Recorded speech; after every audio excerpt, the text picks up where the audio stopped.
Welcome to MetaBookNook, deep dives for curious minds. Great to be here. Take a moment to settle in because today, we're sort of embarking on a fireside chat. Yeah, with a real giant in the field, right? Yeah. Dale Carnegie's How to Win Friends and Influence People. Absolutely foundational. And this deep dive, it's not about finding clever tricks or manipulation tactics. No, definitely not. The sources, they really show this book is a distillation. Years of research into human behavior, historical study. What we're trying to do is pull out those first three core techniques. The really profound ones. And sometimes, honestly, a bit counterintuitive. Exactly. For successfully navigating relationships, influencing others. So our mission today is to kind of move you past maybe the common misunderstandings about the book, get straight into those core secrets of influence. And we're starting with, maybe the ultimate bad habit. The mistake almost everyone makes when they try to change someone else. Let's kick off with maybe a provocative thought. Is criticism ever genuinely helpful? I mean, when we see a mistake or an issue, our first instinct is often to point it out. Clearly, forcefully even. It really is, isn't it? But the research in this book suggests that the whole impulse is just, fundamentally wrong. Why is that instinct to criticize so persistent? And why does Carnegie insist we have to stop it completely? Well, I think it's persistent because deep down, we're often trying to satisfy our own sense of importance or justice. Okay. Like, I know the right way, they're wrong. Exactly. But Carnegie's first, bedrock principle is don't criticize, condemn, or complain. It's just futile because it immediately puts the other person on the defensive. Futile, right. And maybe even dangerous. The book uses pretty strong language, saying criticism wounds a person's precious pride. Translating that, it's like, it attacks their core self-worth. It triggers an immediate emotional wall. Precisely. When you criticize someone, you're not dealing with logic. You're dealing with emotion, pure emotion. Yeah. And to show how universal this self-justification thing is, the book doesn't shy away from extreme examples. Take Two Gun Crowley. The notorious gunman from the 30s. The cop killer. That's the one. Even as police surrounded him, captured him, he insisted he was just defending himself. He actually wrote a letter saying something like, "Under my coat is a weary heart, but a kind one which would do nobody any harm." Wow. That's really something. Isn't it? So if guys like Crowley or Al Capone, people who did things society clearly condemns if they spent their last moments justifying themselves, never blaming themselves. Yeah. Well, then how can we expect ordinary people, our colleagues, our partners, our kids, to just suddenly see the light and admit fault when we point it out? Exactly. It's just not how humans work, it seems. And the key takeaway for you listening isn't just about avoiding fights. It's about effectiveness. If criticism flat out doesn't work, what does? And we see this shift in the example of George B. Johnston, the safety coordinator. Ah, the hard hat story. Yes. Initially, he just ordered workers to wear hard hats. Classic top-down approach. And the result, the book calls it sullen acceptance. Basically, resentment. He used force, Yeah. authority, made them feel small. Right. But then he changed tack. He started asking the workers if the hats were uncomfortable. He gently, pleasantly reminded them why the hats were important for their own protection. Appealing to their self-interest, their desire to be safe. Yeah. And boom, compliance went way up, willingly. Same goal, totally different approach. Understanding, not condemnation. It sounds like a tough lesson, though, even for, brilliant people. Abraham Lincoln, for instance, the book mentions he initially had this really sharp, critical wit. Used it publicly. Oh, yeah. And it nearly got him killed. It led to a near duel with James Shields back in 1842. A duel. Seriously. Seriously. And the shock of that, nearly dying over criticism, taught him something profound. After that incident, apparently he almost never criticized anyone for anything ever again. He must have realized that tearing someone down, it just makes them dig in their heels. Exactly. You create an enemy, not an ally. You give them a reason to hate you, not a reason to change. The moment you stop criticizing, though, that's when the door opens for actual influence. Okay, so step one is clear. Stop tearing people down. It's useless. Which leads naturally to, what should we do instead? If we stop attacking people's self-esteem, what's the universal human hunger we should try to feed? Yeah, and this is where the book gets into some deeper psychology. Carnegie didn't just pull these ideas out of thin air. He synthesized them. He looked at thinkers like Freud. Right. Freud talked about the sex urge and the desire to be great. And the philosopher John Dewey called it the desire to be important. But it was William James, the psychologist, who really nailed it, didn't he? He called it The craving to be appreciated. Yes, exactly. The craving. And it's critical to get that this isn't just some, fleeting wish. Yeah. The book argues this hunger for importance, for significance, is almost as fundamental as needing food or sleep. Wow. That deep. Apparently so. Yet in our day-to-day lives, how often is it genuinely satisfied? Not often enough. And that lack, that sort of emotional malnourishment, creates a huge opportunity for anyone who masters the second principle. Give honest and sincere appreciation. Okay, but hold on. This is where it gets tricky, right? Yeah. Couldn't this just be flattery? How do you draw the line?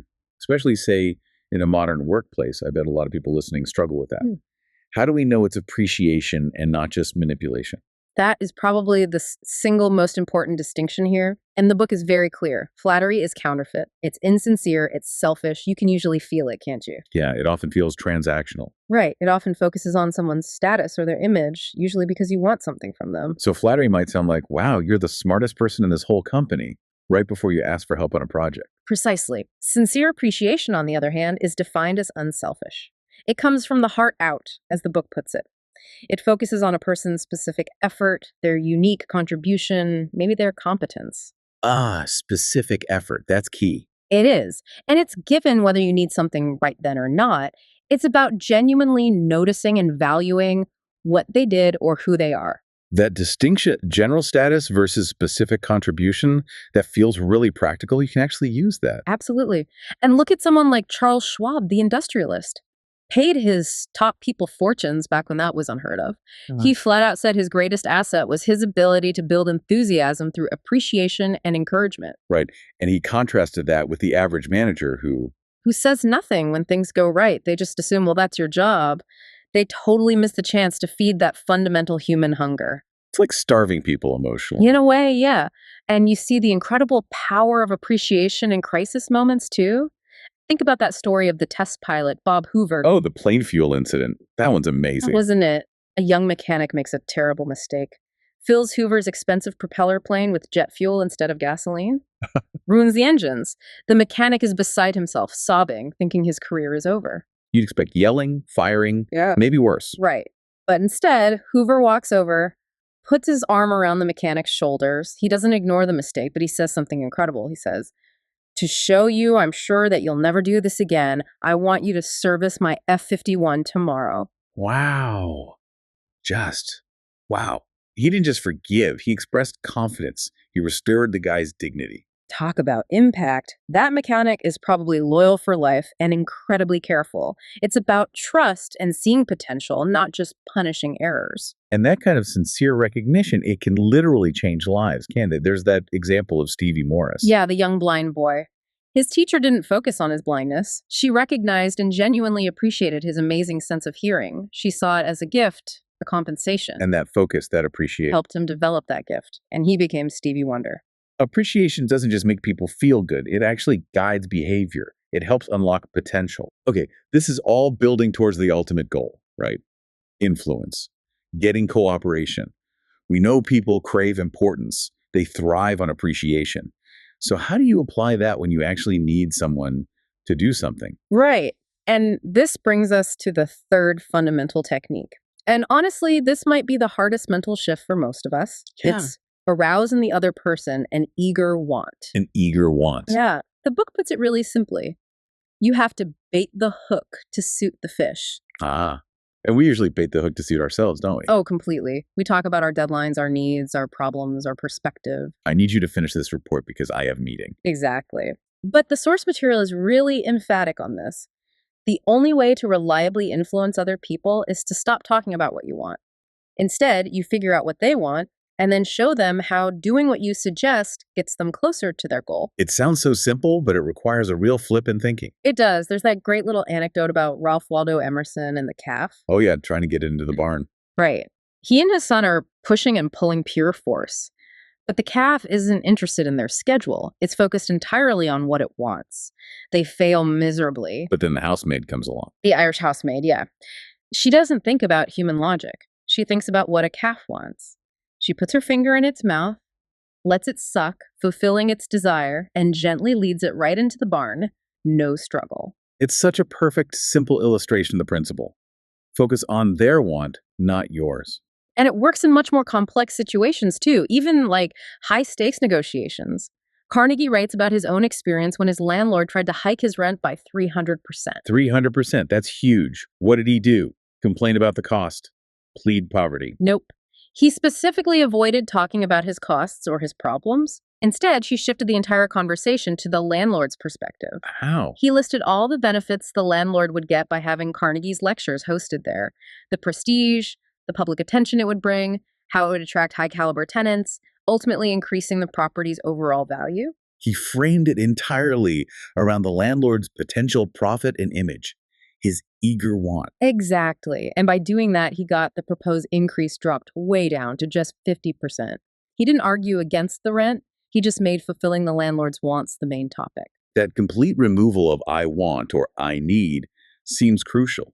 Like that example of Barbara Anderson, the woman looking for a job in Phoenix. Yeah, that's another great one. She needed the job because her son's health required them to move there. High stakes for her personally. But did her application letters talk about her sick son or her urgent need for income? Absolutely not a word. She wrote to 12 banks. Every single letter focused entirely on how her decade of banking experience could help them. Help them how? Help them grow, improve their security, increase their profit. She positioned her skills purely as a solution to their potential problems or goals. And the result? 11 interview invitations out of 12 letters. It just shows if you frame what you offer entirely in terms of the other person's benefit, their eager want, resistance just melts away. It flips the script, doesn't it? Instead of us thinking, how can I convince them? It becomes, how can I show them this helps them get what they already desire? Precisely. If you can genuinely show someone how your suggestion aligns with their own strongest desires, they essentially influence themselves. You're just connecting the dots for them. Hashtag, outro.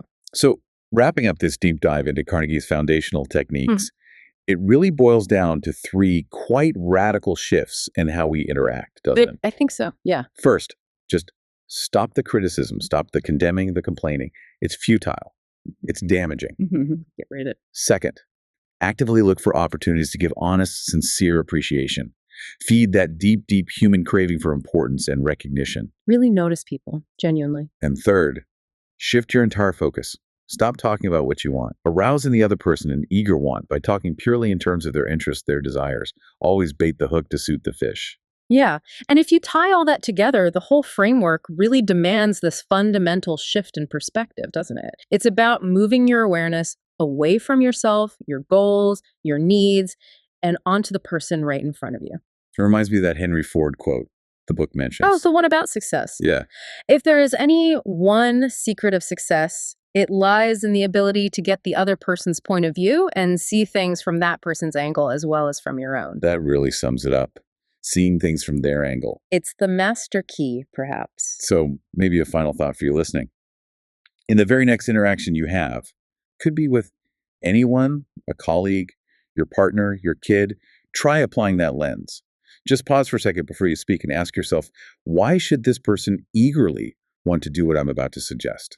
If you can genuinely answer that question from their perspective, well, the book suggests you'll be far more influential than you ever thought possible. Powerful stuff. Thank you for joining us today on MetaBookNook for this deep dive. Always a pleasure. You can find links to Dale Carnegie's How to Win Friends and Influence People and more resources from us in the description. We hope you'll tune in next time for another deep dive.